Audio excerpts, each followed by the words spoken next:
एक शेर मैं पढ़ता हूँ, अच्छा लगे तो आज सुभान अल्लाह कह सकते हैं, वरना जिंदगी में जब कभी अच्छा लगे सुभान अल्लाह कहने पे कोई पाबंदी है ना, कोई पाबंदी। अच्छा ये बताइए, पाबंदी नहीं है फिर भी आप नमाज कहाँ पढ़ते हैं? पाबंदी नहीं है मगर आप आजान कहाँ देते हैं? पाबंदी नहीं है मगर आप कुरान की तिलावत कहाँ करते हैं? पाबंदी नहीं है मगर आप शरीयत पे किस कदर अमल करते हैं? यकीनन इंशाअल्लाह इस हवाले से कुछ देर मेरी गुफ्तगू होगी। एक पत्थर की भी तकदीर संवर सकती है, एक पत्थर की भी तकदीर संवर सकती है, शर्त यह है उसे करीने से तराशा जाए, शर्त यह है उसे करीने से तराशा जाए। नहीं तेरा नशीमन कसरे सुल्तानी के गुंबद पर, तू शाहीन है बसेरा कर पहाड़ों के चट्टानों पर, तू शाहीन है बसेरा कर पहाड़ों के चट्टानों पर। इन बुझे चरागों में रोशनी नहीं होती, मुस्तफा नहीं होते तो जिंदगी नहीं होती।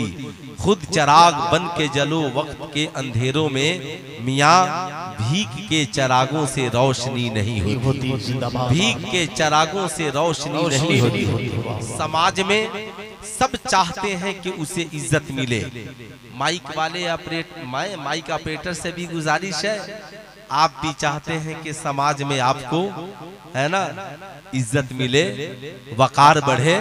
माशाअल्लाह आप बिल्कुल समझ गए है ना, इशारतुन नस और दलालतुन नस आप भी समझते हैं। अब मुझे बात समझ में आई, माशाअल्लाह इन्होंने मुकम्मल समझ लिया है। तो समाज में सबको इज्जत चाहिए, बच्चा हो उसे इज्जत चाहिए, बूढ़ा हो उसे इज्जत चाहिए, औरत हो उसे इज्जत चाहिए, मर्द हो उसे इज्जत चाहिए। मगर इज्जत की राह क्या है? कुरान कहता है इज्जत की एक राह है। तुम चाहते हो जमाने में तेरा रिस्पेक्ट हो, तुम चाहते हो लोग तुझे इज्जत की निगाह से देखें, तुम चाहते हो जमाना तेरी इज्जत करे, लोग तेरी ताजीम करे, जमाने में इनकलाब आए तो कुरान ने कहा उतुल इल्म दर्जात, इल्म हासिल करो, अल्लाह तेरे रुतबे को बढ़ा देगा, अल्लाह तेरी इज्जत को बढ़ा देगा, अल्लाह तेरी हैसियत को बढ़ा देगा। हर इंसान अपने इल्म के मुताबिक इज्जत पाता है। डॉक्टर अपने इल्म के मुताबिक, इंजीनियर अपने इल्म के मुताबिक, प्रोफेसर अपने इल्म के मुताबिक, इलेक्ट्रीशियन अपने इल्म के मुताबिक, मास्टर अपने इल्म के मुताबिक, आलिमे दीन अपने इल्म के मुताबिक, मुफ्तियाने दीने मतीन अपने इल्म के मुताबिक, हुफाजे किराम अपने इल्म के मुताबिक, कुर्राए इस्लाम अपने इल्म के मुताबिक। हर इंसान अपने इल्म के मुताबिक इज्जत पाता है। ऐसा नहीं है साहब अगर आप ये चाहें कि किसी की इज्जत घटा दे, ऐसी बात नहीं।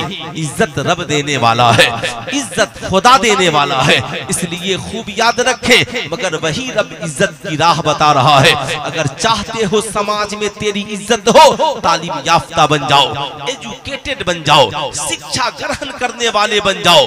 क्यों? अल इल्मो नूरुन, इल्म एक नूर है, इल्म एक रोशनी है, इल्म एक प्रकाश है। जहाँ इल्म ना हो वहाँ अंधेरा ही अंधेरा है, जहाँ इल्म ना हो वहाँ पे अंधकार ही अंधकार है। इसलिए साहब खूब जिंदगी में याद रखें, इल्म के बगैर इंसान की जिंदगी अधूरी है। लेकिन आइए, हर इंसान अपनी हैसियत के मुताबिक इज्जत पाता है। डॉक्टर की इज्जत अपने चेंबर में है, इंजीनियर की इज्जत अपने चेंबर में है, प्रोफेसर की इज्जत अपने चेंबर में है। मगर साहब ऐसा आपने नहीं देखा होगा डॉक्टर के पीछे इंजीनियर खड़ा हो, इंजीनियर के पीछे प्रोफेसर खड़ा हो, प्रोफेसर के पीछे साइंटिस्ट खड़े हो, ऐसा नहीं देखा होगा आपने। लेकिन साहब तन्हा एक आलिमे दीन मस्जिद में मुसल्ले इमामत पर खड़ा होता है, डॉक्टर भी उसके पीछे खड़ा है, इंजीनियर भी उसके पीछे खड़ा है, प्रोफेसर भी उसके पीछे खड़ा है, साइंटिस्ट भी उसके पीछे खड़े हैं, अमीर गरीब सब उसके पीछे खड़े हैं। एक इंटरव्यू लेने वाले ने डॉक्टर से पूछा, डॉक्टर साहब बात समझ में नहीं आती है, आप इतने पढ़े लिखे महान इंसान हैं, मगर इतने कम कमाने वाले, टूटी हुई चटाई पे बैठने वाले, फटे हुए लिबास पहनने वाले मौलवी साहब के पीछे आप क्यों चलते हैं, इमाम साहब के पीछे क्यों खड़े हो जाते हैं? डॉक्टर ने कहा, सुनो, तुझे पता नहीं है, मैं डॉक्टर हूँ, बहुत बड़ी हैसियत का मालिक हूँ, लेकिन याद रखना, कोई डॉक्टर है, कोई इंजीनियर है, कोई प्रोफेसर है, लेकिन हम जो भी हैं, हम दुनिया के इंसानों की लिखी हुई किताबों को पढ़कर हम डॉक्टर बने हैं, हम प्रोफेसर बने हैं, हम इंजीनियर बने हैं, मगर हमारी कौम में जो आलिम बना है वो इंसानों की लिखी हुई किताबें बाद में पढ़ता है, अल्लाह की नाजिल करदा किताब कुरान अजीम पहले पढ़ता है, हदीस मुस्तफा पहले पढ़ता है। इसी कुरान ने उसे हमसे आला बना दिया है, हमसे ऊंचा बना दिया है। यही वजह है आपके दारुल उलूम का एक बच्चा साहब 1 लाख लोगों पे भारी है। शराब पीकर गाड़ी चलाना क्या है? शराब पीकर गाड़ी चलाना, थोड़ी सी एक बार सपोर्ट कीजिए, पूरा मजमा हाथ उठाकर बोल दीजिए, शराब पीकर गाड़ी चलाना मना है। मैंने पूछा साहब क्यों? कहा जो शराब पीकर गाड़ी चलाएगा उसे जेल भेज दिया जाएगा। मैंने कहा साहब मुल्क एक है, कानून दो क्यों? गाड़ी चलाने वाला शराब पिए तो जेल, गाड़ी मालिक शराब पिए तो बेल। कहा मौलाना नहीं जानते, अगर गाड़ी चलाने वाला शराब पिएगा गाड़ी में बैठने वालों की जान चली जाएगी। सुल्तान रजा कहना चाहेगा, अगर गाड़ी चलाने वाला शराबी हो जाए तो गाड़ी में बैठने वालों की जान चली जाएगी। अगर घर चलाने वाला नौजवान शराबी हो जाए, मुल्क चलाने वाला नौजवान शराबी हो जाए, कौम में हमारे मुस्तकबिल में ये नौजवान शराबी हो जाए, साहब माशरा बर्बाद हो जाएगा, घर बर्बाद हो जाएगा, मुल्क तबाही की दहलीज तक पहुंच जाएगा।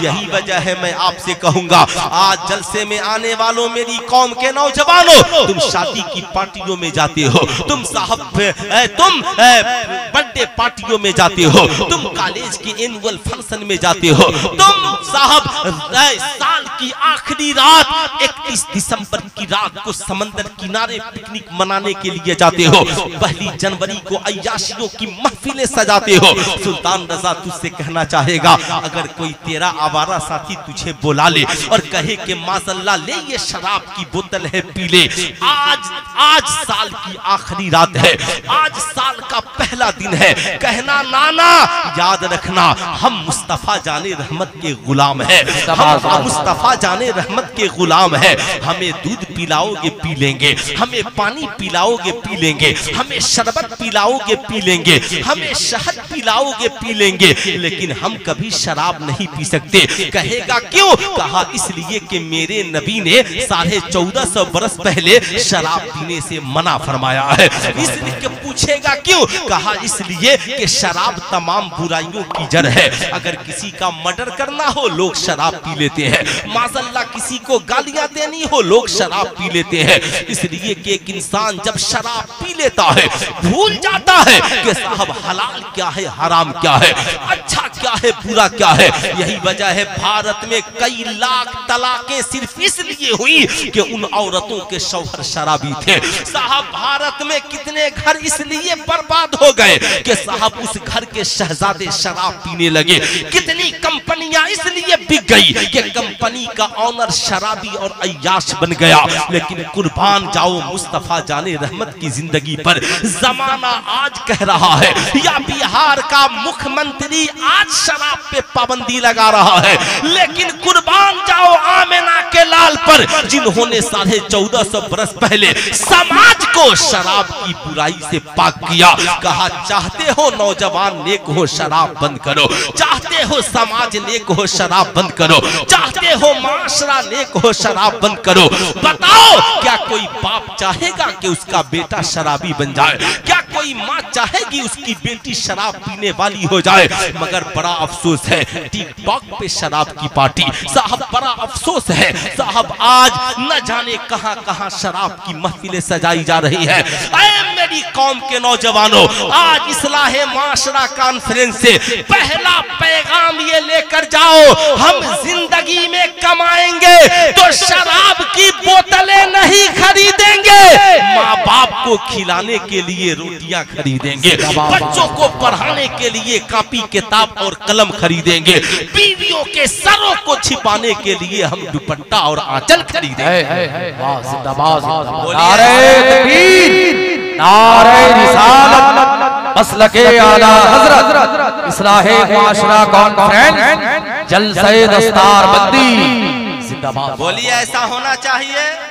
अरे हाथ उठाकर पूरा मजमा बोलिए ऐसा होना चाहिए, होना चाहिए ना, वरना आजकल चिल्लम छाप जिंदाबाद, अजीब याद ही याद हाल है। कल कहोगे दारू छाप जिंदाबाद, क्या यही भारत की तहजीब रह गई है? ना ना, ए मेरी कौम के शहजादों, आज के इस जलसे से वादा करके जाओ अपनी माँ और बाप की मोहब्बत में। ऐ नौजवानों, वादा करो इंशाअल्लाह हम जिंदगी में न कभी शराब पिएंगे न शराब पिलाएंगे। कितने नौजवान हैं, जरा हाथ उठाकर वादा कीजिए तो हम जिंदगी में न शराब पिएंगे न पिलाएंगे। जरा हाथ उठाइए तो कितने नौजवान, माशाअल्लाह सारे नौजवान। तुम क्या नशा मुक्त भारत को बनाओगे? सरकार की सुन्नत जिंदा करो, इंशाअल्लाह भारत खुद नशा मुक्त हो जाएगा, नशा मुक्त हो जाएगा। लेकिन मैं आपको बताना चाहूंगा, ऐ मेरी कौम के शहजादों, आज मुस्लिम नौजवानों ने ये सोच लिया मौलवी साहब हमारा जिस्म हमारी मर्जी, हम आपके कहने से जिंदगी गुजारेंगे। ये देख रहे हैं दो लड़का का स्टाइल देखिए, जींस में दोनों हाथ है और उसके बाद बेचारा आगे आगे बढ़ रहा है ना? समझ रहे हैं बात ना मेरी? आजकल नौजवानों का स्टाइल देखिएगा साहब, बाप की कमाई की बुलेट और उस पर से, है ना, समझ रहे हैं ना, हाथ में कड़ा, चूड़ी, कान में बाली, है ना, क्या पता बहन के लिए कभी बाली खरीदता है कि नहीं खरीदता है? समझ रहे बात ना? कान में बाली, फिर बाल बढ़ा करके रबर, समझ रहे हैं, बुलेट लेकर चौराहे पर और जाएगा चाय की दुकान में, एक हाथ में सिगरेट और एक हाथ में चाय। हम एक जलसे में पहुंच गया तो एक लड़का आया इस्तकबाल करने के लिए, फिर ले गया, मुसाफा हुआ। अभी बिल्कुल उम्र क्या होगी उसकी, 13-14 साल, है ना? जितनी खूबियां मैं बताई सब सारी खूबियां उसके अंदर, हाथ में कड़ा, ये वो, मैंने उसकी कलाई पकड़ी,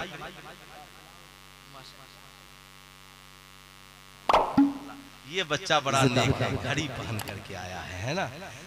तो मैंने पूछा शहजादे ठहरो, हाँ कलाई मैंने पकड़ ली, का हाथ तो तुमने दे दिया मगर हाथ छोड़ूंगा नहीं।